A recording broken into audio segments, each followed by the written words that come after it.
За өдрийн мэнд төргий үзэгчтэй. Комментатор нэвтрүүлэг асралт мед эмнэлгээс өргөжиж байна. За ганц хүмж. Маск авч үү те. Тэгээд клиникийн профессор анагаах ухааны доктор за эмч за одоо анагаахын салбарын бас гол мэргэжлийн нэг гэдэг таныг комментатор нэвтрүүлэг зорж ирлээ. Тэгээд энэ одоо бас юу байна те? Ван Сэмб рүү одоо шагналын шилдэг Ван Сэмб рүү шагналт эмчгч. Энэ 2004 онд авч ирсэн байна те бас. Тий. Миний одоо хамгийн гоё үе бол эмч байх үе лээсэн. Тэгээ эмч нар дундаа энэ шагнал бол төрөлцсөн нарийн мэргэжлийн шилдэг эмч. Жишээлбэл би мэдрэлийн эмч хийж хахад мэдрэлийн одоо шилдэг эмч тэр одоо 2004 онд ингэж шалгарч ирсэн. 17 жилийн өмнө шүү дээ. Одоо энэ бол өстой миний хамгийн том шагнал гэж боддог. Яагаад гэвэл эмч нар өөрснөө бие бинийгээ шалгаруулад чи манай салбарын шилдэг эмч шүү гэж одоо манай эмч нарын холбооноос өгчээсэн юм шиг л. Та өмнө одоо ярилцлаганд орж байхад бол одоо Гранд Мед эмнэлгийн одоо дараагаар ажилласан. Одоо та бол шинэ эмнэлгийн дараагаар ажиллаж шүү дээ. Би бас нэг бодож ирсэн. Тэгээд анх удаа бас COVID-19 үед бас энэ эмнэлэг нэгдэж ирсэн санагдаж байна. Тэгээд та бол бас нэг тийм зар өгөөд энэ шинэ эмнэлэг байгуулагдсан байр сав байна. Бүрэн дүрэн ашигла, үнэгүй ашигла гэсэн нэг тийм нэг сурчлагаа яваад ингээд олон нийт хүрээд бас нэг тийм нэг сонин менежмент хийчихв гэдэг тухай үед бодож л бас мундаг менежер чим гэж санагдчихсэн шүү. За бүхэнд одоо энэ өдрийн мэндийг хүргэе. За тэр үед бол яа харахгүй тийм болсон. Яагаад гэсэн гэхэлэр эмнэлэг маань дөнгөж байгуулагдаад барилга одоо цоо шинээрээ эмнэлэг дөнгөж бүрлэн тогтоод ашиглалтанд ороод байх энэ үед ковид гэдэг дэлхийн нийтийг цочруулсан энэ цар тахлын аимшигт одоо өвчин яг эд дэгдэж эхэлж исэн. За энэ дээр бол Монгол Улсын засгийн газраас мэдээж хэрэг арга хэмжээ авах одоо энэ арга хэмжээний зохион байгуулагдсан. Тэгээд тэр үед яасан гэхэлэр том эмнэлгүүдийг суллах, нүүлгэх тийм ээ. Тэгээд энэ үйлчлүүлэгчдийн өөр газар хуваарлах асар төвөгтэй асар том ажлууд өрнөж исэн. Энэ үед манай эмнэлэг бүр 11 давхар эмнэлэг тийм цоошин нэрээ. Тэгээд дөнгөж иж бүрэн тоноглогдсон энэ эмнэлэг дөнгөж ашиглалтанд орж эхэлж исэн. Тэгээд эн чинь бас бид нар нийгмийн хариуцлагын хүрээнд одоо яг ийм их орон ард түмнийхээ энэ хэцүү үед бол бид нар энэ эмнэлгээ одоо ашиглуулъя. Одоо ямар ч үн төлбөргүйгээр манай эмнэлгийг ашиглаач. Ийм сайхан одоо бэлэн эмнэлэг байна гэж зорж хэлсэн. Тэгээ сайд маань тэр үед Сарангийн сайд байсан. Маш сайхан хүлээж аваад тэгээд манайх анхны тусгаарлалтын ажиглалтын эмнэлэг болж ажилласан. Тэгээ нийтдээ нэг 200 хэдэн хүн тусгаарлалтанд ажиглалтаар байлгаж агаад тэгээд 3 сар гарan ажилласан та. Тэгээд 5 сарын 26-наас үндсэн үйл ажиллагаагаа эхэлсэн. Тэр бас нэг юу гэдэг нь бас эмнэлгийн нээлт бол бас юу гэдэг нь бүх юм хаагдж байгаа бол бас тий маш өөр тий юу гэдэг нь тэр одоо сул талыг бас давуу тал болгоод одоо олдлоос нэг нээлттэй жамж өгж гисэн яг цаг үетэйгээ уралдаал ажиллаж явна. Тэр үед одоо ингээд хүмүүс манай тусгаарлагдахтаа бас их сэтгэл өндөр зүгээр энэ тэндээс утастаал танай эмнэлэгт очиж шүү, танай эмнэлэгт тусгаарлагдсан шүү гэл одоо уцаар ярих ч юм уу, хэлүүлэх ч юм уу ийм асуудал зөндөл байсан. Энэ нь бол одоо миний мэдлийн асуудал. Ирсэн хүмүүсийг одоо аюулгүй тусгаарлаж тэднийг ажил шинжилгээ хийж хооллож тав тухтай байгуулах байрлуулах одоо бидний үүрэг байсан.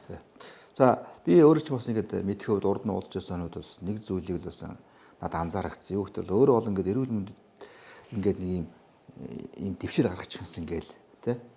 Одоо энэ байгаа боломжийг арай өөр болгочих юмсан ахиулчих юмсан гээл.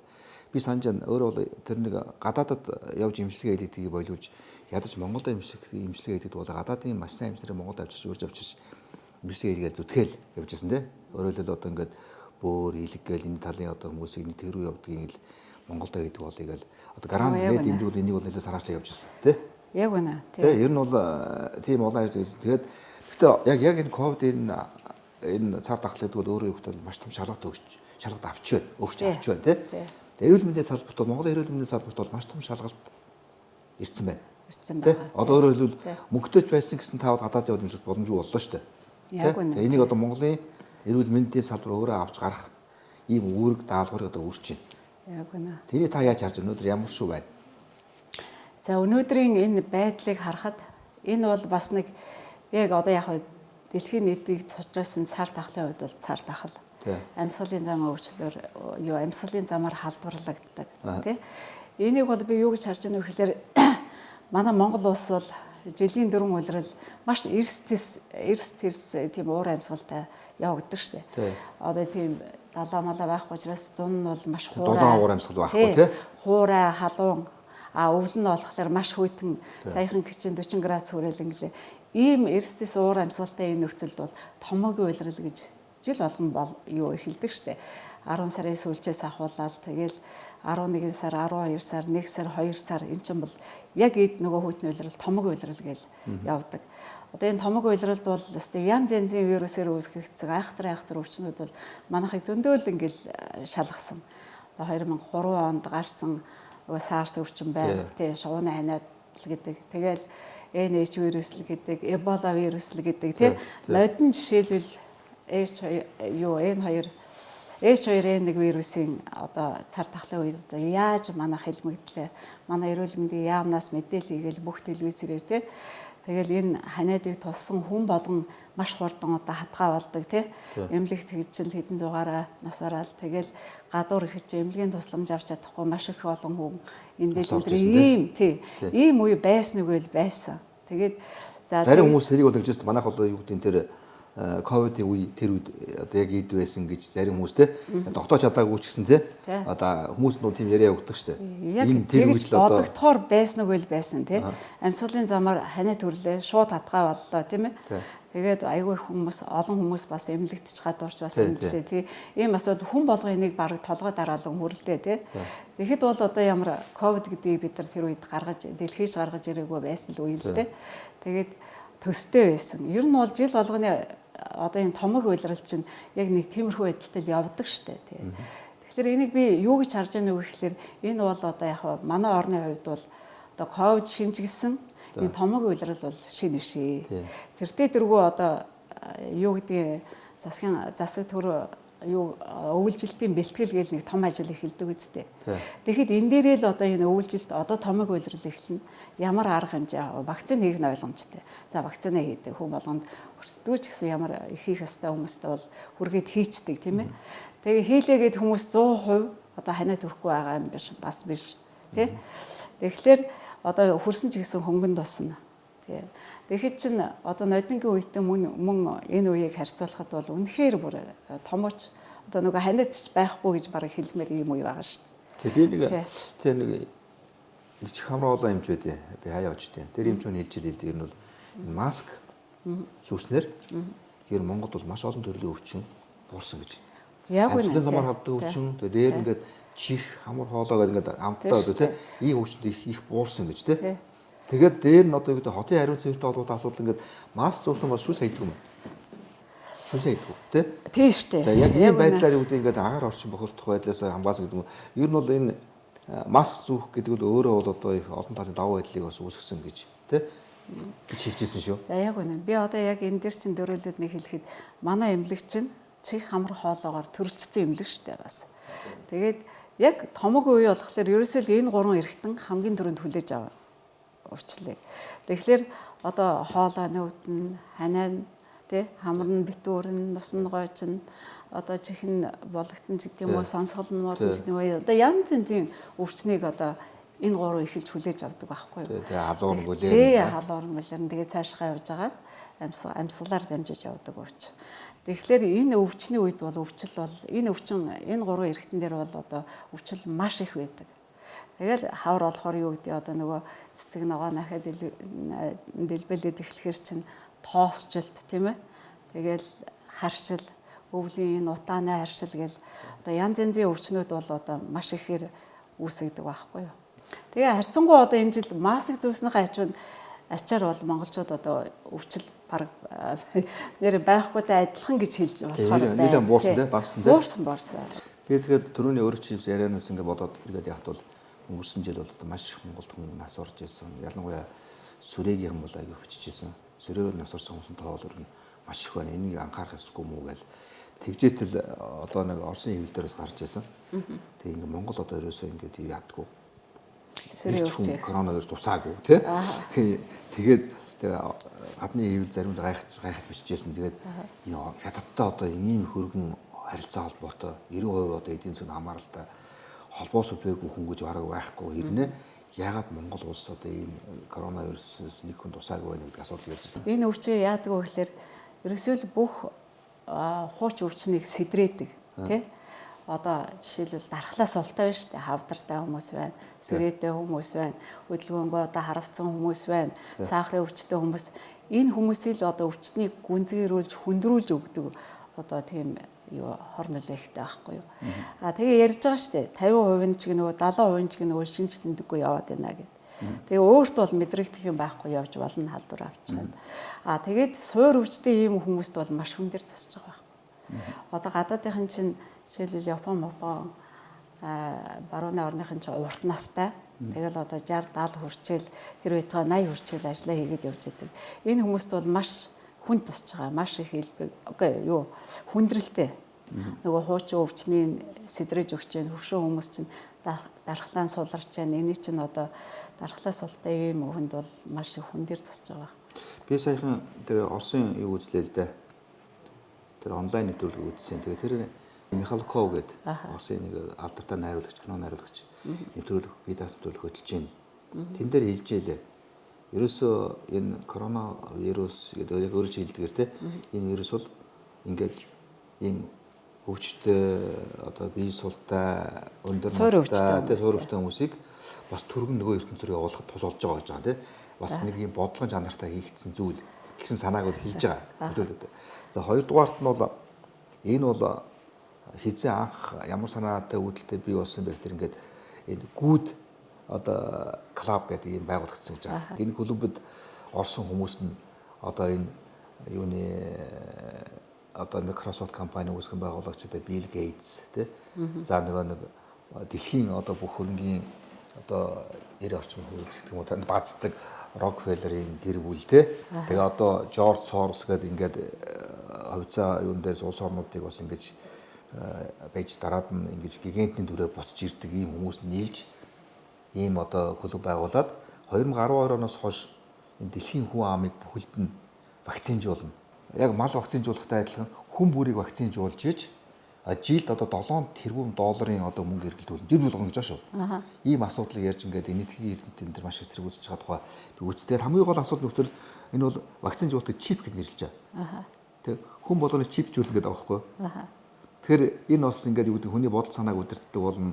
Чөлөөт иргэн, чөлөөт бодолтой хүн гэж байхгүй болно. Өөрөөр хэлбэл энэ вакцинжуулсны үр дүнд бол ерөөсө бүх дэлхийн хүн амыг одоо тодорхой хүмүүс удирддаг болно гэж байгаа юм. Ийм аюул байна гэж бас яг уран бүтээлч хүний юугаар хэлж байгаа юм л да тий.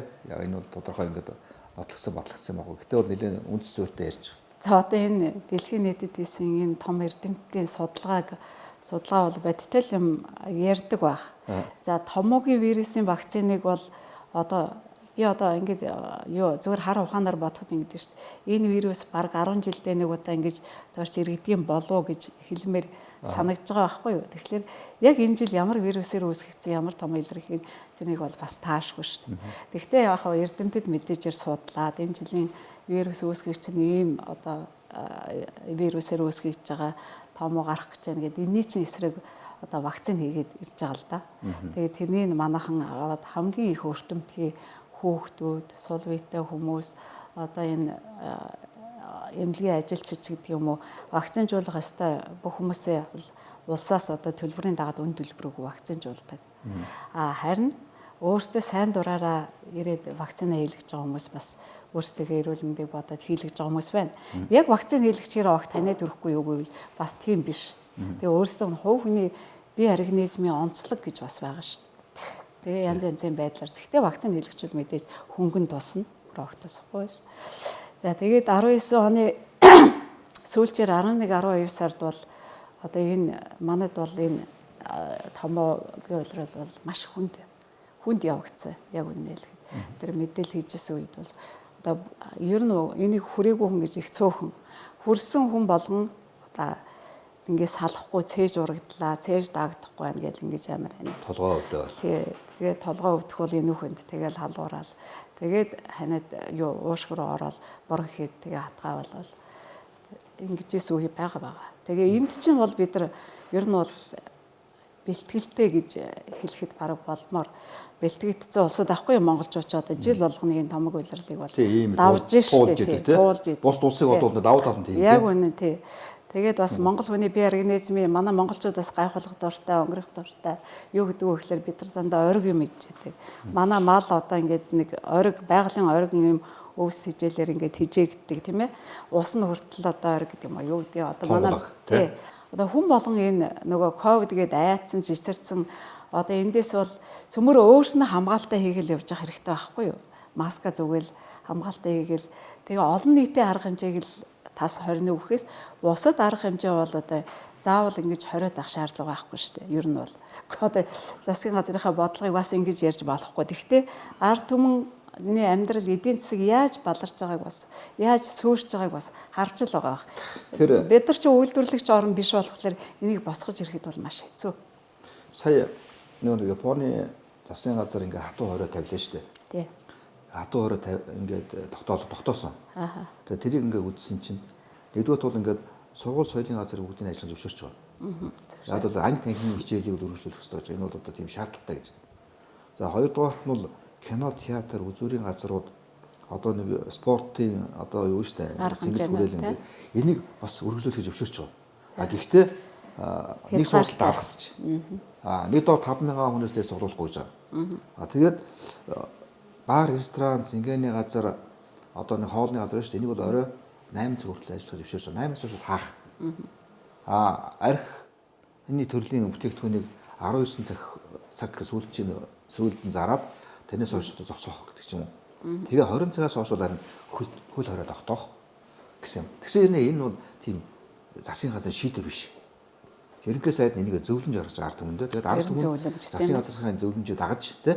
Тэгэхээр энэ болохоор ингээ манайхан харууд манай идэвхтэй бол ингээ зөөлний зөөлөн байна. Тэгээд тэр зөвлөмж гаргаж байгаа учраас торгуул байхгүй. Хатуу торгуул байхгүй. Европт адил. Европт торгосон шүү дээ. Нөгөө нэг ингүү торгоно гэдэг $20 торгуул гараад байсан чинь тэр тийм биш.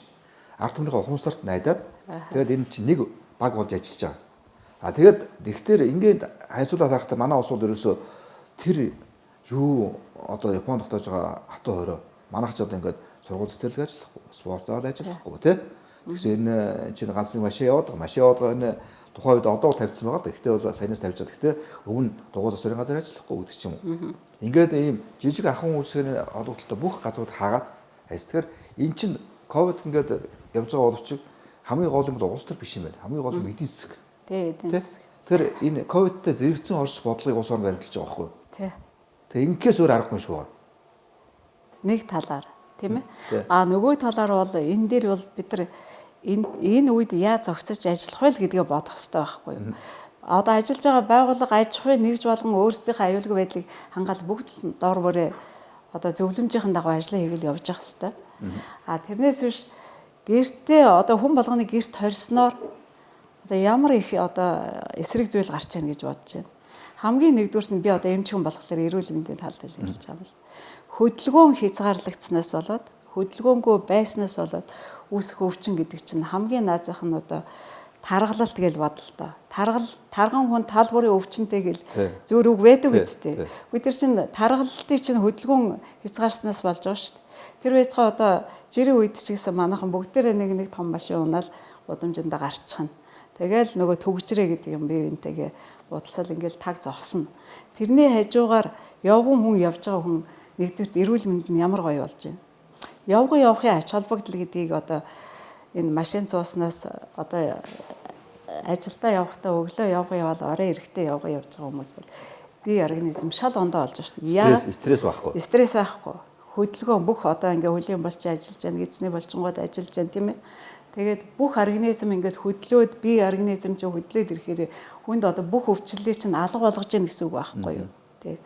За өшөө ингээд за одоо хүчил төрөгчийн дутагдалд ороод гэрт байгаад ирэхлээр энэ тархины цусан хангамжууд, тарих зүрх судасны цусан хангамжууд ингээд хямралд ороод ирэхээр ямар их олон нөгөө л харвалтууд, зүрхний өвчнүүд хаагдалт энтрэл янз янзын өвчнүүд ингээл үүсэх бүрэн боломжийг өгч байгаа шин. Одоо сахарын өвчтэй хүмүүс одоо ингээл дэлхийн чимээгүй тахал гэдэг үстэй. Чи юунаас олдгоо хөдөлгөөн хязгаарлагдсанаас гол нь болж шин. Тэгэхээр чи одоо ингээ хязгаар та нар одоо өөр хүүхдээ ч гэсэн харж байгаа. Одоо 2 3 сар юу хоригдвол энэ хүүхдүүд чинь бөмбөсөн бөндөө шиг. Тэгээд ууртаа уцаартай. Тэгэл гаднаас орж ирсэн хүн ч юм уу хүн тааралдахаараа пөөхөл бараг цочоол нөгөө хүүхдүүдийг хараад танихдахгүй боллоо таргалжхлаар чинь нөгөө хүүхдүүд чинь амар стресст орж шин. Харахгүй тэгэлгүй яах вэ? Тэгээ одоо энэ дээр чинь бодлогоор эрүүл мэндэнд ямар бодлого баримтлах юм тийм ээ? Боловсрол нь ямар бодлого баримтлахыг хамгийн наад зах нь тийм ээ? Аж ахуйн нэгжүүд нь ямар бодлого баримталж яаж зөвлөмжийг дагалгүй яах вэ? Дагна. Гэхдээ энэ ч одоо салбар болгоны бодлого байх хэрэгтэй шүү дээ. За томог улирал эхлэхээр энэ хүүхдүүд чинь нөгөө л 3 сараа ойргүй. Одоо болиё тийм ээ. Одоо яах вэ гэх юм бол одоо янз янзын арга биш одоо бас мэргэжлийн хяналтад нэг 8 9 жил ажилласны хувьд боловсролыг өөрөө хариуцж ирсний хувьд бас мэдж штеп. Энэ Монголд байхгүй их үнэтэй төлбөртэй сургуулиуд 10 жилийн хүүхдүүдэд манай Монголд л байна штеп. Жилийн 20 сая төгрөг өгдөг. Тэгээ ийм мөнгө өгөөд хүүхдэд сургадаг газар чинь бас л ингээ 20 тавьчихлаар 20 тогтоочхор чинь нөгөө тэр төлбөрийнх нь ямар ач холбогдол нь юу байгаа юм. За хэрвээ үнэхээр тийм их төлбөр аваад энэ хүүхдүүдийн төлөө ажилддаг юм бол нөгөө 100 пенри лагер гээд 100 гараад цусланд гараа явцдаг шиг өвөл яг томог улирал эхлэхээр өвлийнхаа сургалтын байранд очдог байх хэрэгтэй шүү дээ. Нэг байр л барьна. Сургалтаас ер нь багш нар нь байхад өшөө ямар зардал гарах юм нэг пар ширээ гарна тэгээ заах арга нь байна. Хөтөлбөр нь байна. Тэ? Тэгээ хүүхдүүдийг одоо өвлийн улирал тэр өвлийнх нь байранд авчиад тэнд нь сургалтаач явуулна, биеийн тамирын явуулна, дуу хөгжмийн явуулна, бүх арга хэмжээг зохион байгуулад хил усын заадаг юм одоо ямар л бол ямар юм. Энэ нийгэм шиг гэдэг юмнаас ингэж холдуулж болохгүй байхгүй юу? 103 улиралд хүүхэд амарч байгаа. Өвлийн 3 улиралд ингээ хорчхоор чи яаж хүүхэд манай ирээдүй чи яаж одоо цаашаа хөгжиж боловсрох вэ гэдэг асуудал тавигдсан шүү дээ. Энэ ганцхан энэ жил гарч байгаа асуудал биш шүү дээ. Янз янзын хэлбэрийг би түрүүнд хэлсэн шүү дээ. Томоогийн улирал бол тэртээ дөрвөн гарна тий гарсаарч ирсэн. Намар болгон одоо өвөл болохоор өвлийн улиралд бол томоогийн улиралд бид нар ямар арга хэмжээ авах уу гэдгийг бодлогоор л одоо боловсруулах хэрэгтэй. Одоо ингээд яг ингээд энэ цастай үед нь өдөөдөл шүү дээ ингээд одоо цан чираа гуулгуулж эрүүл агаар гаргаж тий. Өө яг үнэ тий. Уулнууд энэ чинь тийм уушгийн хэмжлэгийг явуулж байгаа шүү дээ. Эрүүл агаар. Энийг л одоо соргилчод байна шүү дээ тий. Тий одоо энэ бол хоригдчихад байна. За тэгээд би түрүүнд хэлсэн явах гэж хэлсэн шүү дээ. Дахиад хэлье. Өвлийн улиралд манайх явах ерөөс нөхцөл бүрдэхгүй байна. Энэ байгууллагууд чинь 101 сайхан засварыг л ойр орчныхаа ямиг л гулгадаг юм хөлдөө өвөл нь хөлдөгчдөг юм бэлтаа тавьчихдаг баг. Энэ дээр чинь хичнээн хүн гэмтэж бэртэж जैन, нас варж जैन, цус харуулж байна, унж бэртснээс болоод насаараа хөл гар тахир татуу болж байна. Одоо ийм одоо энэ байдлыг одоо арга хэмжээ авах. Одоо нөгөө үндсэн хуулиар олгогдсон эрхээ эдэлж чадахгүй шүү дээ. Эдэлж чадахгүй. Нэг 50 амьдрах хэрэгтэй. Тэгэхээр одоо энэ дээр ажиллах хэрэгтэй. Орчинд тий. Миний бодлоор бол одоо энэ халтардаг бялтаануудыг бүгдийг бар зайлгаал одоо өвөл нь хайчаал тэгэл торгоол ах хэрэгтэй. За өвөл нь бай гэхэд 100 нь бол одоо ингээд нэг одоо өөр өгөөд энийгээ биелүүлдэг юм бол ёстой биелэлтэн торгоол ах хэрэгтэй. Ягаад хүний эрүүл мэндийн амнаас гэдэг чинь юун тэр нэг хэдийн бялтаанаас болоод тийм байдал төргөнө гэж юу ийсэн. Хямдхан байх хэрэгтэй тий. Ёстой тий. Одоо ингээ хараад байгаа байхгүй ерөнхийдөө бол энэ PCR-ийн чинь шинжилгээний чинь үнэ одоо өдөрт нэг 20 мянган хүн хийж байна уу тий? За 10-аас 20 мянган хооронд шинжилгээ хийлээ л гэж байгаа. 10-аас 20 мянган хүн хийж байна тий? Тий. Шинжилгээ хийж байгаа гэдэг. За шинжилгээ хийж байгаагийн ач холбогдол ихлээр тэр дундаас өвчтөе хүмүүсээ илрүүлж авлаа гэдэг. Тэгэхдээ эхний үед нууц үед нь илэрхгүй гэж болно гэдэг. За тэр нь ч одоо ямар их хөрөнгө зарж байгаа вэ? Тэгээ шинжилгээ хийцэн хүн чинь тэр одоо насны баталгаа юм уу? Нэг сарын баталгаа юм уу? Нэг өдрийн баталгаа юм уу? Үгүй шүү дээ. Зүгээр л тухайн үед энэ өвчин байна уугүй юу гэдгийг л үзэж байгаа. Тэгэхээр тэр их хөрөнгийг зөвхөн шинжилгээнд ингэ зараад байна гэдэг чинь бас их том асуудал байна. Дунджаар хэднэр зарж байгаа лээ? Би одоо энийг сайн мэдэхгүй байна. Энийг бол одоо төр засгаас арга хэмжээ аваад бүх шинжилгээнүүдийг ард иргэдэд үнгүй хийж байгаа. Үнтэй хийж байгаа газрууч байгаа. Жишээлбэл хувийн эмнэлгүүд. Хувийн улс мөнгөний даана гэсэн үг тий? Одоо улс мөнгөний дааж байгаа. Хувийн эмнэлгүүд төр бол тэгж улс даана гэж юм байхгүй шүү дээ. Би одоо нодингийн юуг хэлж байгаа. Ажиглалтын эмнэлэг болж ажигласан. Тэгсэн чинь манай дээр ирсэн манайх юу хариуцсан гэсэн чинь өөрсөндөө бүх ариутгал халдвар гэдэг хамгаалтын ус бүх юмар нь манай эмнэлэг өөрснөө хангаж өгсөн. Одоо тэр их зардлыг заавал одоо энэ нэг хэдэн хувийн эмнэлэг дээр өвчин гарчлаа гэж зарлаад жичлээл арга хэмжээ аваач хаагаач торгооч гэдэг юм. Одоо ингэж яаж болдгийм бэ? Өвчтөе хүн эмнэлэг дээр ирэхгүй хаана ирэх ёстой? Тий. Тэгэл эмнэлгүүдийн чинь одоо ингээл бүхэл бүтэн баг хувцсын өмсгчвэл баахан хүмүүст халуун үздэг юм бариулчаал үүдэнд нь ингээл хүн айлгал ингээл зогсож байна. Өвчтөе хүмүүсийг орж ирэхээр халуунтай хүн өвлийн улиралд халуун буучаал гаднаас хөлдчихэл ороод ирж байгаа болохоос халуунтайгаа орж ирэхгүй шүү дээ. Тэр нь өвчтөе эмнэлэг зорихгүй шээ хаашаа явж байгаа. Өшөө хайчин тэр хүмүүс. Тэгээ тэр хүмүүсийг PCR хийлгчээд иргэд буцаачиж байгаа. Нөгөө халуунтай өвчтөе хүмүүсээ оруулахгүй байгаа шүү дээ. За энэ байдал бол яг уу энийг бол би юу гэж хэлэх нөх гэхээр одоо яг гаднаас ирж байгаа өвчтөе хүн болгон дээр тэгж халуун үзэж ингэж гүгээд авах шаардлага байхгүй. Бүх хүмүүсээ аваад үйлчил одоо үнэхээр халуунтай хүн байна уу, зовиртой хүн байна уу тэрнийг одоо яах вэ гэхээр яг энэ үедээ эмнэлэг болгон ковидыг эмчилдэг тасагтай байх хэрэгтэй. Ковидтэй хүн илэрлээ шууд энэ. Цаанаас нь эмчилгээний зөвлөмжийг харин нэгдсэн журмаас одоо тэр халдвартын одоо халдвар судлалын үндэсний төв ч юм уу тэр тэндээс одоо зааварчилгааг нь өгдөг, сургадаг тийм байх хэрэгтэй.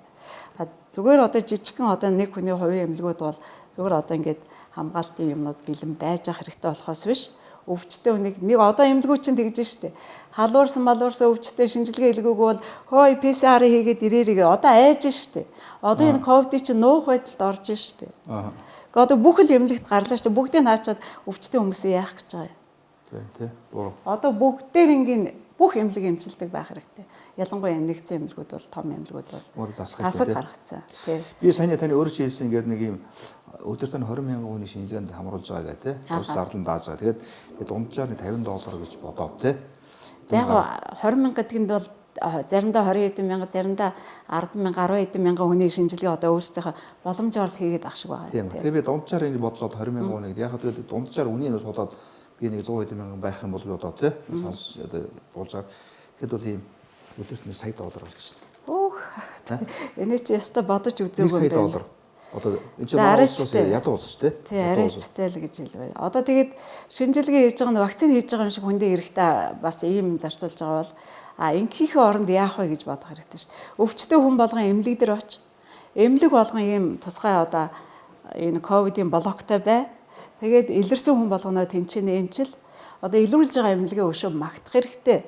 Одоо сайшаах хэрэгтэй. Тэр чинь өвчнийг илрүүлж гэн эмчилж гэн.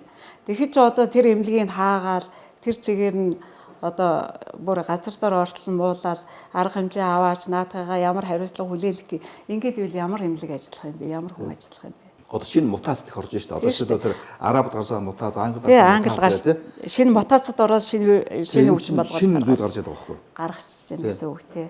Тэгэхээр энэ болгоноос ингээл бид нар бүгдээр ингийн хязгаарлал бүгдээр ингийн хориод ингээд байна гэж болохгүй. Бид нар одоо зэрэгцэж оршин ямар арга хэмжээ авах вэ? Салбар тий. Салбарын яамдууд тэгээд өөрснөө төрийн байгууллагатаа үүрэг даалгавар өгөөд байгууллага аж ахуйн нэгжүүд бол өөрснөө яг энэтэй зэрэгцээд ямар арга хэмжээ авч ажиллах вэ? Бүгдийн хэвээ үйл ажиллагаа нөгөө аюулгүй үйл ажиллагаагаар нь хангаад ажиллуулж авах хэрэгтэй байхгүй. За одоо энэ би хотын төвчрийг ярмаар байгаа юм. Улаанбаатар хот бүхэн ажилд орчихлоор үнэхээр одоо гудамжиндаа их цагийг өнгөрөөж байна. Эннээсээ салах бодлогыг баримтлаач гэж байгаа. Тэгээ би сая хэллээ шүү дээ. Сургуулийн хүүхдүүд тий хүүхэд болгон одоо ингээ бага ингээ хүүхдүүд өгөглөө болгон ээж аав нь ингээд унаагаараа зөөж гин тийм үү өдөрт ингээ зөөж гин орой навж гин эн чинь гол төвжрэн шүү дээ. Тэгэхээр би одоо ингэж байгаа ялангуяа оюутнуудыг оюутны хотхон байгууллагад хот руу ингээд захт нь оюутны хотхон байгууллагад гаргаач. Та бол вогийн жаргалтай санал нэг байгаа юм байна тий. Одоо ер нь бол тэрэн зөв. Айч улсад одоо оюутны хотхон гэж байдаг. Тэгээ оюутнууд нь ингээл одоо юу гэдэг хэдэн мянган оюутан байдгийг энэ хотоо ингээд дундаа тэр чинь бүгд л нийгэм шиг шүү дээ. Бүгд л амьдрын бүх юм хэрэгцээ нь байна. Тэгэл гараал удамжиндаа гарна. Нөгөө олон машинтай хүмүүс нь эрэлдэл зогсчихно. Одоо энэ бөөний цэгүүдийг бүгдийг хотоос гаргах хэрэгтэй. Тэгвэл хөдөө орон нутгаас ирж байгаа хүмүүс чинь хотын захаар байдаг нөгөө бөөний цэгүүд дээр очиод хэрэгцээтэй юм авчаал гараал явчихна шүү дээ. Тэгэхгүй болоод ингээл манайх шиг ингээл хот дотроо баахан бөөний цэгүүдтэй баахан одоо барааны захууд хүнсний одоо хүнс барааны жижиглэн худалдаа бол хоттой байлгүй яах вэ? бөөний цэгүүд нь бүгд хотоос гадуур байна. Ер нь Монгол улсад юу болж бүтэж байна та үзэж байна? Одоо мэдээж бүгдээрээ л амьдраад байгаа юм чинь бүгдээрээ л болгож бүтээхийн төлөө явж байна. Тэгэхдээ бол одоо гадны хүн гадаадын хүн биднийг харахад бол одоо болж бүтэхгүй байгаа юмнуудыг бол дандаа хэлж байдаг. Жишээлбэл одоо танай эрүүл мэндийн салбар одоо солонгосууд энэтхэгчүүд ирээд тэгдэг шүү дээ. Танай эрүүл мэндийн салбар манайхаас бол одоо 20 30 жилээр хоцорч явна гэдэг. Зүгээр л энэ бол манай эмчнэр одоо ингээд эрүүл мэндийн салбар хийж чадахгүй юм байгаа мөглөр байхгүй бүгдээ хийж чадчих. Зүгээр л зохион байгуулалтын асуудал байна. Тэгээ одоо ингээд төрөөс юуг нь дагаад байгаа тий? Тэгээ хувь юуг нь хийгээд байгаа. Би бол одоо энэ монголчуудыг эвлэрч нэгдвэл манад одоо хийж чадахгүй бүтээхгүй юм байхгүй л гэж боддог. Ялангуяа манай эрүүл мэндийн салбар. Би одоо энэ эмнэлгийг ярих гэж байна шүү дээ. Эмнэлэг та яагаад Гранд Мед эмнэлгээс энэ эмнэлэгт ирчихвэ гэвэл миний энд ирсэн шалтгаан бол ерөөсөө хүмүүсийг гадагш нь явуулах болио. Энд чинь эмчлээ. Юу хэрэгтэй энэ тэргээр нь одоо хангаж өгье. Жишээлбэл одоо гадаадаас бид нар ч одоо 7 оронтой гэрээ хийсэн байлаа шүү дээ. Гадны том мундаг профессоруудыг авчирч энэ чинь хийя гэд багаж тоног төхөөрөмжөөр нь хангаж өгье тий бэлтгэл үйл ажиллагааг нь хийчихье гэд. Гэтэл одоо энэ мөд энэ нээгдэхгүй юм боллоо л одоо ингээд. Тэгэхээр бид нар энэ Монголынхаа уур чадвартай том эмчнэрийг авчираад нөгөө хийж одоо бардггүй ачаалттай байдаг тэр тэнцвэржүүлэх зорилгоор хавдрын тэрэг ачааллыг бууруул энэ чинь хавдрын бүх хаалгаануудыг хий одоо тий мэдрэлийн мэслийн том тархины хаалгаанууд нуруу нуусны хаалгаануудыг энэ чинь хий. Энд хийхэд орчин үеийн багаж тоног төхөөрөмжөөр нь бид нар хангаад өгье. Суур одоо ингээд бүх боломжоор нь энэ эмнэлэг өөрөөр хэлбэл эмч ирээл ямар санаа зовлт гаргалгаа хийгээл тодорхой төлбөр аваад явах нь шүү дээ. Тий. Хавдрын эмнэлгийн хавдар гээл өчигдөр гарлаа. Төрөнд нас нэг эмчийг мөнгө нэгсэн гэл. Яг тэгвэл энэ бол үйлчлүүлэгчийн ч буруу биш, эмч нарын ч буруу биш. Ерөөсөө манай нийгэм төр засаг маань одоо энэ хүний эрүүл мэндийг үнэлэхэ байцсан. Тэгээд бүх юмыг үнгүүдүүлээ хайцсан. Одоо эмч нарын уур чадварыг үнэлж мэдэхгүй манай. Эмч нар ч одоо нөгөө уур чадвараараа үнэлэгдэж цалин мөнгө авах хэрэгтэй шүү дээ. Тэгээд ийм уур чадвартай сайн эмч болохын тулд юуг туулдаг гэж бодож байна. Бүгд өөрсдөө хувьяасаа зардал гаргаад, сураад, улсаас гаргаж байгаа зардал байгаа л та. Тэгэхэд гадаадд очиход бидрийг зүгээр л одоо мэслийн эмчнэр дээр ирэхэд харахал ирэх байна үхээс хаалганд оруулах эрхийг өгдөггүй шүү дээ. Гадаадд те. Үгүй тийм бас л тэнцээ чи хүний амнасаа өгж байгаа сурах гэж байгаа хүнээр хэн дадлах. Тэгэхэд бид нар эн чинь ямар энэ эмнэлэг дээр яах вэ гэхлээр бидний бүр эрүүл мэндийн яам хөгжлийн төв төрөл хэлжсэн. Гаднаас өндөр нарийн мэрэгжлийн эмчнэр ирэхэд манайхан хамтарч манай нэг одоо уур чадвартай сайн мэрэгжлийн уур чадвартай мундаг туршлагатай эмчин цуг орноо. Тэгээд дахиад нэг залуу эмчийг сургах. Тэр хүн одоо тэр залуу эмч асын дээр ордог ч юм уу. Тэгээд яг өөрөө гардаж орж иж харахтаа биш хийжээ сурдаг байхгүй юу. Тэгж сураал авчих юм бол манай эмчнэр чинь одоо манай эмчнэр бол бусад одоо орны эмчнэртэй харьцуулахад бол бас мундаг уур чадвартай мундаг эмчнэр бол зөндөн биш. Эмчнэрийг үнэлэхгүй бай. Маш баг зүйл өгч. Үгүй тэгэхгүй яахаа одоо нэг сая төгрөгийн цалин өгчөөл одоо ингээд чи сард нэг хүний аим нэгдэг тийм хүний аим нэгдэг. Чи өдөрт нэг хагалгаа орыг л бодъё л та. Тэгээд 7 хоногт юу гэдэг нь 5 хагалгаа орно. Тийм үү? Тэгээд нэг сарда 20 хагалгаа. Эм чи нэг хагалгаа хийхгүй шүү дээ. Нэг эмч бол 2 3 4 хагалгаа хийгээл явчихж байгаа. Тэгэл одоо тэр хэмжээр хийлгэн тэр хэмжээ хүний эмчээ сонгох эмнэлгээ сонгох нь одоо хүний өөрийнх нь одоо үндсэн хуульд байдаг үстэй. Тэгэл сайн эмч нар бол өдөрт 4 5 хагалгаа хийгээл сарда бараг 40 50 хагалгаа 50 60 хагалгаа хийгээ явж. Тэгээ саяхан төгрөг авч 1 сая төгрөг. Одоо Солонгост бол совилогч хүн сард 7 сая төгрөгийн 7 сая воны цалинтай байна. Одоо эмч хүн гэхэд чинь одоо өөрсдийнхээ ямар эмч хэдэн төгрөгийн цалин авах уу гэдээ одоо би сая нэг чуулган зохион байгуулахдаа бүх орны бүх мэрэгжлийн эмчнэрийн цалингийг гаргаж ирсэн л. Гэхдээ сарда 35-аас 40 мянган доллар авдаг эмч хүртэл байж гисэн. Сая тэр Герман руу маш олон эмчнэрийг манайхаас экспортлоо л доо. Ер нь гээд анх чинь одоо бас нэг тийм хүн экспортлог орн болчиход байна шүү дээ. Тэгээ ер нь бол баялгаа гадагш нөхөөс гадна. Энэ дотор маш олон эмч, сувлэгч асарч нар явсан. Одоо явахгүй яах юм бэ тэгээд одоо Германы өөрөө хэлээд байна. Германы цалин гэхдээ юм биш. Германы цалин ч ерөөсө хамгийн багаар очиж байгаа хүний цалин доотлол нь 5,000 евроос эхэлж шүү дээ. Одоо эмчнэр бол дунджаар нэг 10 хэдэн мянга 20 мянган евро бол жилийн цалингийн сард өгж шүү дээ. Оо тэгэн шүү дээ. Сая манайхаа одоо яасан гэхээр эмч сувилагч нарын харьцаа бол 1:1 болсон шүү дээ. Уг нь нэг эмчэд 3 сувилагч 2.5-аас 3 сувилагч ногдох хэрэгтэй байдаг. дэлхийн жишээ. Тэгсэн чинь Монгол одоо нэгийг харьцах нэг болсон. Сувилагч байхгүй болсон. Яасан гэсэн чинь бас сувилагч нарыг тэр Япон руу, Солонгос руу нөгөө Англи руу, Америк руу гаргаа явуулсан. Тэдний чинь хүчийг ашиглаж штэ гадаадынхаа. Тэгэхээр чи манайхан өөрснөө үнэлэхгүй байгаа байхгүй юу? Эмч нараа үнэлэхгүй, сувилагч нараа үнэлэхгүй. Үнэлнэ гэдэг чинь одоо бас нэг хүний эрүүл мэндийн амьдралын баталгааг өгч байгаа энэ хүмүүсийнхээ цалин үйлсийг ядаж нэг доотлын эмчийн цалин нэг 5 сая болгочихож. Тэгвэл одоо бас яах вэ нэг дэлхийн жижигт хүрдгүү маа гэхэд нэг өөрсөндөө болсон амьдралтаа нэг ядаж нэг нөгөө авилгал авлаа гэж дуудуулахгүйгээр 9 шид дээр хилүүлэхгүйгээр бас эмчнэр ингэж ажилламаар байна. Ер нь бол ингээд хамгийн түрүүнд 2 хүний дууддаг гэж байгаа шүү дээ. Асуудалд орохоор эрүүл мэнд муудахаар эмч өөр асуудал болохоор цагдаа гэдэг байгаа шүү дээ. Энэ 2 хүний дууддаг гэж байгаа тийм. Тэгээд ер нь бол яг COVID-19 гарснаар дэгдснээр бол ерөөсөө дэлхийн нийтэд бол энэ мэрэгжлийн чухал мэрэгжлийн онцлогийг илэрхийлсэн байхгүй. Энэ дотор нэгдүгээрт эмч очсон. Тэ? Түүнд хамгийн түрүүнд хэрэгтэй хөтөл яг л тэр эмчт хэрэгтэй. Тэгэхээр одоо маш олон эмнэлгүүд, маш олон улс орн тэр чигүүнд орлоо шүү дээ. Эмнэлгийн ажил дутагдланд орлоо шүү дээ. Талаас авлаа тий. Ямар олон гадны эмчнэр очсон юм ашиг тусгаж явав. Одоо манай Монгол бол эмчийнхаа тоогоор нөгөө дэлхийд нийт орсон. Тэгээ 10,000 хүнд 100,000 хүнд харьцуулах харьцаагаар бол дэлхийд нийт орцол явж байгаа. Яг тэгвэл эмч нар их байна. Бүгдээр ажилгүй гудамжинд ихэнх нь. Тэгээ тэд нар чинь ажилгүй тий. Тэгээд эмч хүн биш үү? Ажилдаа болгоод ажилд ороход би одоо ганцхан жишээгээр татаад хэлье. Мэдрэлийн мэслийн эмч болъё гэж бодъё л доо. Тэгэхэд чинь за анагаахын дэд 6 жил сурна. За дээр нь дадлагчигч эмчээргээд 2 жил сурдаг байсан. Гэхдээ одоо ажилдаг биш дадлагжуулаг. Тэгээд дараа нь шалгалтаа өгөө диплом авдаг гэсэн. Ингээ 8 жил. Ординатор эмчлүү тий. Биш ординатор биш дадлагчигч эмчгээд. За тэгээд энэ 8 жилийнхаа дараа энэ хүн бол сонголтоо хийнэ. Юуны эмч болох вэ гэд. За би мэдрэлийн мэслийн эмч боллоо гэж бодъё. Тэгвэл мэдрэлийн эрсэн төрт 2 жил сурна. Ингээд 10 жил болчихлоо. Дараа нь яах вэ гэхлээр мэслийн эрсэн төрт 2 жил болно. 12 жил боллоо. Дараа нь мэдрэлийн мэслийн эрсэн төрт дахиад 2 жил сурна. 14 жил боллоо. Тэ? Нөгөө 10 дугаар ангид төгсөөд 14 жил сураал яваад шүү. Одоо 35 тайдаа. За тэгээд дараа нь ажилд орно шүү. Нэг ажилд орё гэж бодъё. Одоо ажилд орё гэхлээр эмнэлэг болгон тэр дуртайгаар нь дөнгөө төгссөн хүмүүсийг авахгүй шүү. Ажлын дадлага байхгүй, туршлага байхгүй гэд. Тэгээд за одоо том эмнэлгүүдэд орё гэхлээр дор хаяал нэг мастер хамгаалсан байх хэрэгтэй гэж байна. Тэгэхээр нь 2 жил яваад мастер хамгааллаа. Тэгээд 16 жил.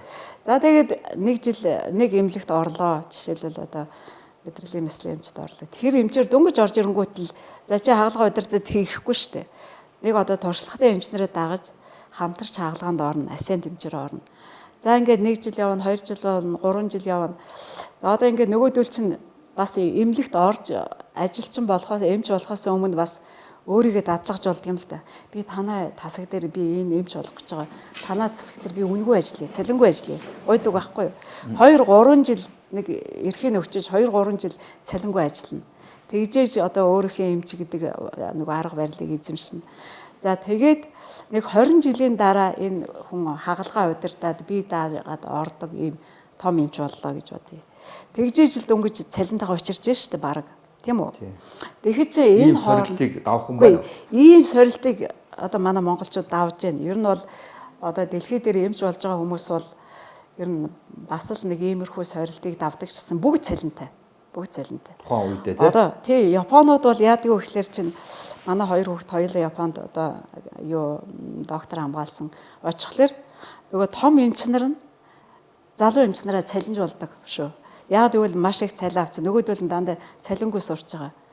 Миний хүүг одоо сар болгон нэг $500 цалин бол багш нь өгөөд ингээд чи сурах нөхцлөөр нь хангаж гин гэж шүү. Боломжоор хангаж байна тий. Тий, боломжоор нь хангаж байна. Тэгэхгүй бол тэр чинь одоогийн энэ одоо сурч байгаа энэ хүүхдүүд чинь бүгдээрээ л амтай хэлтэй иддэг хотооттой хоол иддэг. Тэгэл гэр бүлтэй, үр хүүхдтэй, аав ээжтэй. Тэгэл энэ амар даваад эмч болж байгаа хүмүүсийг одоо манай монголчууд бие бинийгээ хүндтгэхгээ байж шít. Хизээ байхдаа л одоо би нэг саяны нэг ярилцлагыг үзээд байхад л энэ шийдвэрийг чи гаргаагүй цаан чи ард чинь байгаа том эмч гаргасан ч гэх шиг ингэж хэлж байгаа юм л. Том эмч нарыг хагалгаа хийх нөхцөл бүх юмар нь бэлдэж өгөхгүй л юу гэж хагалгаа хийх. Хагалгааны одоо бэлэн байдлыг хангаагүй байхад орохгүй л гэж штэ тэр чинь. Юугаар орох юм? Жишээлбэл нэг удаагийн авах юмнууд нь аваагүй байх юм бол за нөгөөтэйгүр том эмчнэр гээл одоо аав шархан ингээл бүх юмд нь оролцоод аж ахуйн ажилд оролцоод бүх юмд оролцоод ингээд өгөөд идэг юм уу. Бид нар эмчнэрийгээ бас хүндэтгдэг байх хэрэгтэй. Гадаад оронд бол зүгээр л том профессор ороод ирэхдээ бүгд босоод бүгд хийж байгаа ажлаа орхиол мэдлээл тэгэл за яг обхоод явна гэвэл бүх эмчнэр нь бүх одоо өвчтнөө танилцуулах юмаа бэлдсэн байдаг. Бүх юмаа ингээ хангацсан байдаг. Яг дор дороо тэглгүй яд хийх ажлаа хийцэн байх хэрэгтэй байхгүй. Тэрнээс биш том эмчийн шийдвэр өгөөл наад хагалгаа бойл одоор энтергээд манайхан шиг одоо ингээд үгүй хийх нөхцөл нь бүрдэг бол юу гэж хийх юм бэ? Тэ? Одоо энэ төлөвлөгөөтэй явдаг шүү дээ. Төлөвлөгөө тавиал за жишээлбэл ингээд 7-7 хоногор төлөвлөгөө гаргая. Одоо сая харуулаад лээ төлөвлөгөө гаргацсан байсан. Тэ? Төлөвлөгөө гаргацсан байсан. Тэгэхэд яг уу эмнэлэг нь хагалгааныхаа бүх юмыг бэлэн болгоцсон байх хэрэгтэй байхгүй. За танад өнөөдөр одоо юу гэдэг элэг нийтэд хагалгаа орно, ходоод нийтэд хагалгаа орно. За өнөөдрийн чинь бэлтгэл ажил энэ нэг удаагийн чинь авах юмнуудыг ингээ аваад өгсөн шүү. Багч чинь ариутгагдсан, бэлэн байгаа шүү. Өвчтнөө бэлдсэн. Одоо ийм байх ёстой болохоос биш. Тэгээ шийтгээд ээж болохгүй энэ асуудлыг. Одоо энэ дээр л манайхан энэ бол зүгээр үйлчлүүлж байгаа хүмүүсийн буруу биш. Тэгээ үйлчлүүлж байгаа эмч нарын буруу биш. Тэгээ манай төр засгийн нөгөө нэг алдаатай бодлого гэдэг л яг ингээл хүний амнаас яриад ирэхлээр буруут нэмж болж байгаа. Би бол бодож байна эрүүл мэндийн салбарыг олон жил энэ эрүүл мэндийн салбарын бус хүмүүс олон жил удирдлаа шүү дээ. Улс төрчид. Тий. Бас тэрний бас гай балаг сүүдэр бас тусал байдаг. За би энэ ерөөсөө энэ альва яамны сайд нарыг би заавал мэргэжлийн хүн байхыг энэ ч улс төрийн томилгоо шүү дээ. Мэргэжлийн хүн байвал илүү сайн. За мэргэжлийн биш хүн байлаа гэхэд доор нь одоо ингээд орлож байгаа орлогч нараа газрын дарга нар яг салбараа мэддэг бүр 10 хурушиг мэддэг тийм мэргэжлийн хүмүүс л ажиллаа хийх. Бүрдүүлэх хэрэгтэй тий. Бодлогоо одоо тэдрэн шийдвэрлэх хэрэгтэй байхгүй юу? Тэрнээс биш сайдад буруу өгснөөрөө одоо энэ салбар сайжрахгүй. Одоо би бол яг энэ дээр бол ерөөсөө төр засгийн алдаатай бодлого гэж байна. Гэхдээ яг энэ засгийн газар энэ асуудал гарцсан биш. Энд чинь одоо олон жилийн турш одоо ингээл Монгол хүний эрүүл мэндийг үнгүүдүүлсэн байдал. Эмч нарыг одоо ингээд бүр тэр цалин мөнгөний асуудал арай л дэндүү байна шүү дээ амьдралд. Гэхдээ одоо хүмүүс тэгэхээр ч одоо 600 эдээс нэг сая 200-ийн хооронд сая 200 авдаг юм ч бол баг байхгүй. Сая төгрөгийн хооронд л хэлбэлцэж байна. Одоо нэг хэсэг бол юм байсан. Яг би бол эрүүл мэндийн салбарыг бол ийм сайн эмч нартай байх хэрэгтэй гэдэг одоо энэ хүн болол одоо мэдж байгаа шүү дээ тийм хүн болол төр хүсэж байгаа. Одоо жишээлбэл би тэр нэгдүгээр эмнэлгийн нүдний тасгийн бүрэн жаgal эмчтэй ярилцлах гэж хатал надад хэлж ирсэн. Бид манай одоо нүдний тасаг бол гадаадад явж эмчилэх ямар шаардлага болсон. Бүх зүйлийг Монголдо хийдэг болсон гэж хэлж. Тэгэхээр бас ингээд бахархалтай сонсогч жоо тийм. Ингээд өөрөөр хэлэх юм бол нүднийхэн одоо нэг баг байж чадаж хувийн хувьсгалын нийлээд одоо гадагшаа явдаггүй эмчилдэг одоо дотооддоо бүх асуудлаа шийдэх тийм салбар анхдаг салбар нь болсон. Гэдгийг бол хэлэхэд бол их таатай байна. Би бол ямар ч нэгдүгээр эмнэлэг нүдээр дэлхийн түвшинд хүрсэн. Тэ? За бүрэн жаал эмч. За өөрөө ч яаж ирсэн гарант мед эмнэлэг бол одоо нурууны мис заслаар бас дэлхийн жишгт хүрсэн тий. Одоо тэр ийм багш үлээ. Өшөө одоо манай 3 дугаар эмнэлэг л сайн гэж бид одоо яагаад байгаа тий. 3 дугаар эмнэлэг л сайн гэж байгаа. Олон талаараа сайн гэж байгаа. Гэхдээ үүдэн сайн мэдэхгүй байна тий. Ингээ сайн юмд нэрийг л тойлоо. Ямар. За тэгэхээр ингэдэг. Одоо манайхан би сая бас нэг юм хэллээ шүү дээ. Манай эрүүл мэндийн салбарын эвлэрч нэгдэх хэрэгтэй. Өрсөлдөөн байх ёстой. Гэхдээ бол тэр нь бол цэвэр шудраг өрсөлдөөн байна үхэхээс бие бинийгээ харлуулах өрсөлдөөн байж болохгүй. Тэгэхээр ингэдэг мэрэгсэн төрөлцсөн эмнэлгүүд гэж байдаг. Жишээлбэл манайх Чихам оролгоор төрөлжлөө, Гранд Мед эмнэлэг нуруунд усаар төрөлжлөө тий. Интермед эмнэлэг хүүхэд эмэгтэйчүүдээр төрөлжлөө ч гэдэг юм уу. Тэгэхдээ тэр төрөлцсөн эмнэлгийг ажилуулахын тулд бүх төрлийн одоо эмнэлгийн тусламж үйлчилгээ хэрэгтэй байдаг. Орхигдох юм байхгүй. Тухайн үед одоо жишээлбэл манай Чихамар хоолон хагалгаа хийх гэж байгаа хүн зүрх муутай байл яах юм. Манай зүрхний эмч хэрэгтэй. Зүрхний бүх одоо юунууд хэрэгтэй. Зүрхний эхо хэрэгтэй, зүрхний бичлэг хэрэгтэй. За энэ хүн давхар бас ингээл нэг элэг цэс муутай хүн байх юм бол одоо дотоод элэг цэсний эмч хэрэгтэй ч гэдэг юм уу. Ингээл бодхолоор бүгдээрээ бие биентэйг уялдаад эмнэлэг гэдэг чинь ерөөсөө л ингэж тогтдог байхгүй юу. Тэгэхээр энэ том эмнэлгүүд чинь одоо өөрийнхөө нөөц болцоог ашиглаад хийж чадахгүй юм гэж байхгүй болтон хийх хэрэгтэй. Одоо би хавдраас, мэдрэлийн мислаас, гэмтлээс том эмчнэрийг авчирал бид нар нэгдэж ижил хийжтэй. Ганцхан тэнцэнэ өөрийнхөө ямиг хийчихэд тэнд нь багаж тоногдох хөрөмж байхгүй ч гэдэг юм эрсдэл байхгүй байхад тэгээ хүлээгээ суучих ямар шаардлага байгаа. Хүний амьны төлөө хамтдаа тэмцэе л да. Ер нь бол зарим хүмүүс хэлээд байдаг шүү дээ. Ер нь бол одоо эмнэлэг байгууллагууд бол бизнес ашиглах гэж байгаа зорилттой биш гэдэг. Олон хүмүүс хэлж сонссон тийм. Энэ бол одоо эмнэлгүүд өөрөө бол асар их хөрөнгө оруулж байгаа. Асар их зардал тий. Одоо би хэлж байгаа нөгөө би бас л нөгөө найзынхаа хэлсэн үг байнга толгойд ордгийг. За ганц үхэ Монголд хамгийн тэнэг хүн эмнэлэг байгуулна шүү гэлдэг. Тэр нь яг яжиж хэлж байхгүй юу. Эрүүл мэндийн салбар эргээд ашгаа олно гэж бол өдий гэж. Зам тавихтай адилхан. Одоо тийм шүү дээ. Одоо энэ байшинг барихад бол зүгээр байшин барилга бариад хүлээлгээд өгөөл хүмүүс оршин сууж байгаа болов шүү. Юунд санаа зовх. Нэг асуудалтай энэ бол. Нэг асуудал. Тэгээ ийм том барилга барьчаад энийг тоноглоно гэдэг асуудал. Зөвхөн операцийн блок байгуулах чинь хэдэн тэрбум төгрөг гэж би хэллээ шүү дээ, тий. Чадвартай эмчнэрийг авчрах. Тэгээд дараа нь эн чинь орчин үеийн багаж тоногдох хөрөмжөөр хангах гэдэг асуудал. Одоо бид нар оны өмнө гэхэд бараг тэрбум төгрөгийн одоо багажийн захиалга өгчөөл сууж байна. Тэгээд энд ажиллаж байгаа эмч нарыгаа бас бид нар шилж сонгож авах хэрэгтэй. Бас чадвартай эмч соёлогч нарыг бүрдүүлэх хэрэгтэй.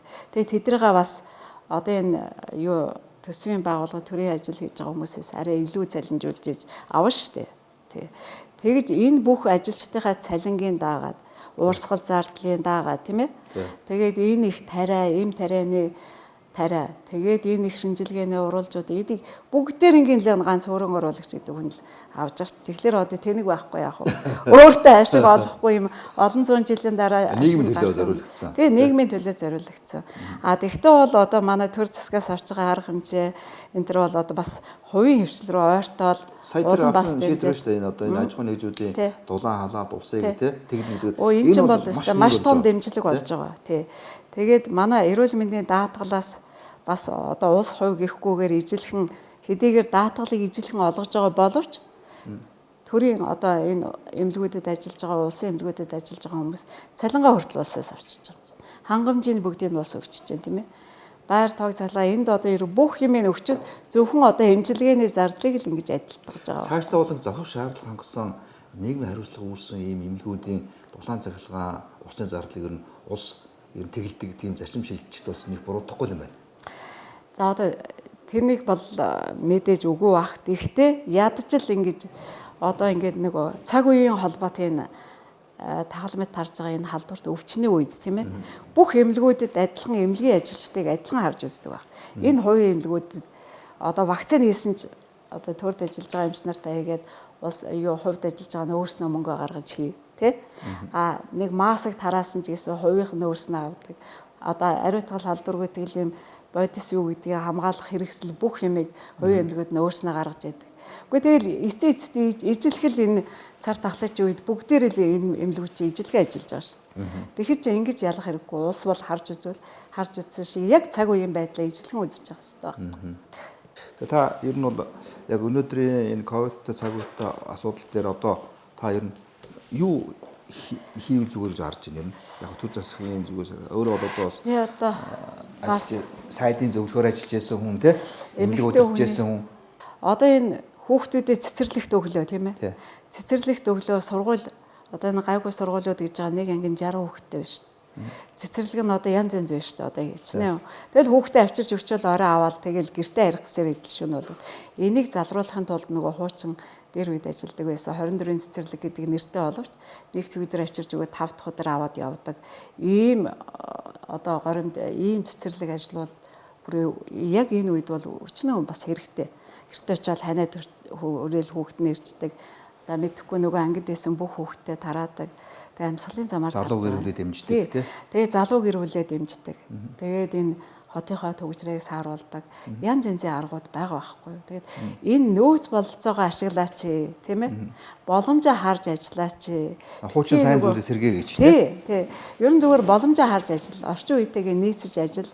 Хамгийн гол нь тэр учир битүүлэг одоо учир утгагүй тэр 20 цэр гэдэг бол одоо хүний амьдралыг яаж сүрүүлж гин хүмүүсийг яаж өвчлүүлж гин бас энэ талын давхар харж үзээч л гэж хэлэх гэдэг. Би бол энийг бодоод байгаа шүү дээ зүгээр яг энэ ярилцлагын төгсөлд хэлэхэд бол манай улс бол ингээд улс төрийг нэгдүгээр тавьдаг. Улс юм харж байгаа. Эдийн засаг бол хоёрдугаар асуудал. Уул нь эдийн засаг дээр суурлаад улс төрний явах хэрэгтэй байдаг. Улс төр дээр суурлаад бүх юм ихээд гэх юм алдаа байна гэж харж байгаа. Тэгэхээр өнгөрсөн одоо жил жишээлбэл одоо улсын хурлын сонгуул болоход бас энэ коронавирусыг одоо төржиж сонгуулийг хийсэн. Тэгэхээр энэ дээр одоо ашигтай ажилласан гэдэг юм өөр ашигтай ажилласан гэж үзэж байгаа юм байна. Тэгээд энэ жил бас сонгуулийн жил. Иргэдийн сонгуул болно. Энэ жил бас ингэж коронавирусыг бас урдаа барьж явж байгаад бас сонгуул хийж бас ирэх хурж байгаа нам ялтанд хүрчих гэсэн бодолтой байгаа юм уу бодоод байгаа байхгүй. Тийм учраас одоо ингээд бодлогоор тий эдийн засаг алдсан хамаагүй хорж ягаад ингээд барьж үлж байгаад нэг юм ялчийгээд тийм байна уу гэж одоо би сэтгүүл хүмүүд ингэж одоо дүгндэг байхгүй. Улс төрчид бол одоо миний хэлж байгааг гомдох юм байхгүй. Улс төржүүлж ерөөсөө болохгүй. Одоо цаг үе нөхцөл байдалтайгаар дандаа тохирч ажиллах хэрэгтэй. Тинчээ хөл нийлүүлэх хэрэгтэй байхгүй юу. За бодлогын хувьд ямар арга хэмжээ авбал энэ салбарыг би ингэж одоо энэ байдлаас гаргаж болох уу гэдэг юм ал болох болгоос биш. Уг дуугүй л одоо нэг шийдвэрийг хүлээн зөвшөөрөл ямар өвчлөлийг яаж ихсэж гэн бисээ хэлдэг шүү дээ. Ковид гэдэг одоо өвчнөөс болж одоо бусад өвчнөр өвхөл хамаагүй юм шиг тэгж бодож болохгүй шүү. Энд чинь бусад өвчнийг сэдрээж байна, хүндрүүлж байна, тийм ээ. Хүмүүсийн одоо байгууллага аж ахуйн нэгжийн одоо өөрсдийнхөө нөхцөл байдал зохицоод ажиллаа хийх энэ нөхцөл байдлыг энэ шийдвэрийг одоо зөв гаргаж өгөөч. Одоо жишээлбэл өсчин гоо сайхан хорилол гэж. Энд чинь хүнд хэрэггүй юм уу? Өсчин чинь 10 хоноо л хүний өс ургачихлаар одоо яаж байгаа юм те. Эми эрэгтэй хүмүүс одоо сүлжих юм уу өсөө яах юм? Өсөө усвал. Одоо ихэнх нь хусчил байгаа хэл та. Тэг эмэгтэй хүн ч гэсэн би бол одоо бас л энэ бол төвчиж чадахгүй асуудал гэж боддог. Би одоо сайхан ихнэрээр суудлаа шүү дээ. Өөр одоо манай их нургаас засдаг байсан тэгээд засгууж одоо сэргээ заслаа шүү дээ. Одоо ийм байдалд оруулж болохгүй. Тэр өсчнийхээ амьдралыг боддгоо махад ард иргэдийнхээ бас нэг аюулгүй юм уу одоо бас нэг амьдрах нийгэмших байдлыг бас бодож үзэх хэрэгтэй байна. За баярлалаа. Та бүхэн ярилцлагыг өндөрлөжээ. За баярлалаа. Тэгээ таны ажил амжилт хүсье. Тэгээд энэ Монголын эмч нарын холбоод тийм энэ Монголын эмч нарыг одоо нэгтгэхэд ингээд зангидаад би бол одоо асралт мед эмнэлэг бол одоо ингээд одоо ажил тусаа үзүүлсэн. За Монголын ард гэдэг энэжнээс бол одоо юу гэдэг хөл дээр нь босгосон. Тэгээ амьдралдаа дахид болгоос баяр жаргалаар учруулсан. За ингээд бол энэ ч бол одоо Монголын хамгийн шилдэг эмчнэр ирж ажиллах юм байна. Миний одоо хамгийн гол хэлэх гээд байгаа юм ядаж манай эрүүл мэндийн салбарын нэгдэж ажиллаач тий. Нөөц болцоогоо ашиглаач. Хүнийхээ Монгол хүмүүсийн ард иргэдийнхээ эрүүл мэндийн төлөө бид нар чадах бүхнээ хийх боломж байна л гэдгийг хэлэх гээд байна. За энэ бүхэн амжилт хүсье. Энэ 2021 он бас энэ бүхэн чинь бизнес он байх болтугай тий. Баярлалаа. Баярлалаа. Тэг би бас Монголын эмч нар би бас манай ээж бас эмч хүн, манай эгч бас эмч гээл тий. Манай дүү бас эмч гээл бодох дээр бас тий ингээл ер нь ингээд олон эмч нартай байдаг. Манай аах бас эмч гээл ярина шүү дээ тий. Манай бас олон эмч нартай байна. Манай гэр бүлээс одоо 10 эмч байна гэх. За тэгээд эмч нартай баярлж авдаг илэрхийлье. Баярлалаа. Бүх эмч нартай баярлалаа. Монгол эрүүл мэндийн салбарын бүгдэнд нь баярлж авдаг илэрхийлье тий. Та бүхэн бол одоо юу гэдэг бидний одоо ингээд хамгийн их хүнддэг, хамгийн хайрладаг хүмүүс. Гэж одоо энэ өндөрлөлийн нэвтрүүлгээ. За баярлалаа. Ийм сайхан талархалтай үг хэлж би одоо яриагаа төгсгөж байгаад би ч бас энэ эрүүл мэндийн салбарын хамт олон өмнөөс баярлж байгаа илэрхийлье. За амжилттай одоо ингээд гар ууж болохгүй ч гэсэн. За одоо энэ бас л 2010 гэсэн. Тий 10 онд одоо эмч нарыг чи оторч гэж хэлдэг байсан шүү дээ. Тэгээд би тэгэхэд мэрэгжлийн хяналтад ажилладаг байсан. Тэгээд салбраасаа бас эмч хүнийхээ юм гоё шагналыг авахтаа бас их хайрладаг шүү энэ шиг л да. Тэгээд би хамгийн төгсгөлд нэг гоё үг хэлээ. Миний одоо би энийг өөрөө зохиосон юм байна. Энэ дэлхийд игнэшгүй эрхэм хүндтэй, эргэх хариуцлагатай одоо игнэшгүй сайхан мэрэгжил инхүү эмч бидэнд л заяач. Дуртай шүү дээ.